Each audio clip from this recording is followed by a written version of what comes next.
When investing, you can buy into companies and a range of other assets, essentially giving them money with the hopes that they will use it to perform better and repay you with returns on your investment. What you're buying when you do this are shares, or stocks, and every company has them, although you can only buy into publicly traded companies on the open market. And when you buy a stock or share, you literally own a tiny percentage of that business. If you were to buy a single share in Apple, you're officially a part owner of the company. And companies have an ever-changing price per share. The more people that buy, the more the price goes up. But the problem with this is that a lot of the bigger companies across the globe have quite a high individual share price, making buying into that company pretty difficult for beginner investors. So take Apple, who I just mentioned, their share price at the time of recording is currently $228, with some companies even being higher than this. So Microsoft is trading at over $416 right now, and a company called NVR, which admittedly I'm not familiar with, costs over $9,500 per share. For years, high share prices made investing quite exclusive to people who already had existing wealth, and prevented newcomers from dipping their toes into the stock market.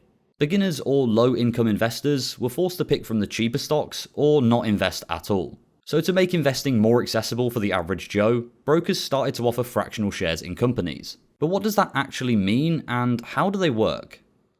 Well, if we stick to our example of using Apple, which isn't a recommendation, it's purely used for example purposes, you'd pay $228 per share at the time of recording. But if this cost here was too expensive for you and you only wanted to invest £50, then you could buy a fraction of an Apple share. To simplify this, if the share price was £100, not $228, and you wanted to invest £50, you could buy half a share, or 0.5 shares, meaning that you'd own half a share in Apple. And with some brokers, you can invest basically as little as you want. For example, as little as £1.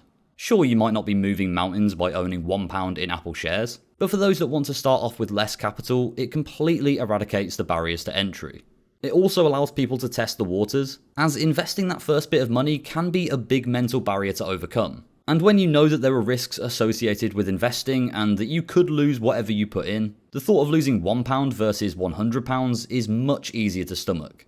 So when you buy a fractional share, you still technically own a piece of that company, and this means you're still entitled to receive dividends if a company pays them out. Obviously, none of this is financial advice, and I'm not a financial advisor. This is just general guidance for educational purposes.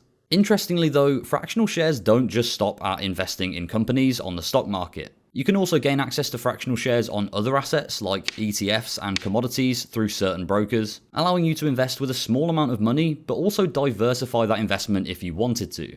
You could buy a small part of an S&P 500 ETF share, or gain exposure to the spot price of gold without having to buy an entire kilogram of it, which is very expensive. So that's the main benefit of fractional shares. They offer more flexibility and almost completely eradicate the financial barrier to entry when it comes to investing. Although there will still be a knowledge barrier, so you need to make sure that you've done your own research. With all of that said though, is it worth buying fractional shares? Well, we can't and would never tell you what to invest into, and buying fractional shares is completely situational. Some people in the UK have worries that fractional shares are not allowed within ISAs. However, government guidance seems to suggest that the only reason this isn't allowed is because the rules haven't caught up to the modern ways of investing. And all signs from the government point to them being allowed, as they've officially given the go-ahead. The one real downside to fractional shares is that they're harder to transfer if you wanted to switch brokers. You're not able to transfer the fractional part of a share, you can only transfer whole shares, so this means you'd have to sell the fractional parts of any shares that you own in order to transfer, and then rebuy on the new broker should you want to. If you only own small parts of shares, this would obviously mean selling your entire portfolio.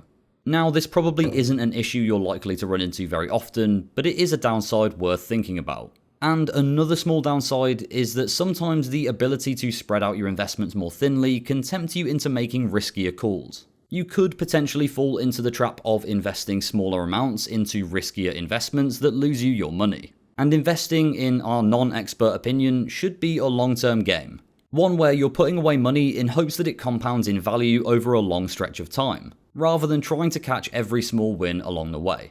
If you're someone who's starting out investing and hasn't got a lot of capital to begin with, fractional shares offer you the chance to invest with what you do have and try and build up your savings from there, rather than never being able to afford it and therefore disregarding the idea of investing entirely.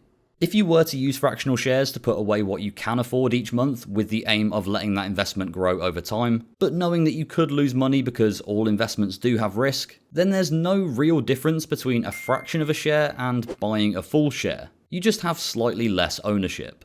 If you invested once and the price of a share doubled, your percentage return would be exactly the same regardless of how many shares or fractions of shares you bought. It'd be 100% minus any fees. So overall, fractional shares have just made investing more accessible. If you want a complete beginner's guide to investing where we take you from not even having an account all the way up to your first investment, you can watch the video that I've put on screen for you now.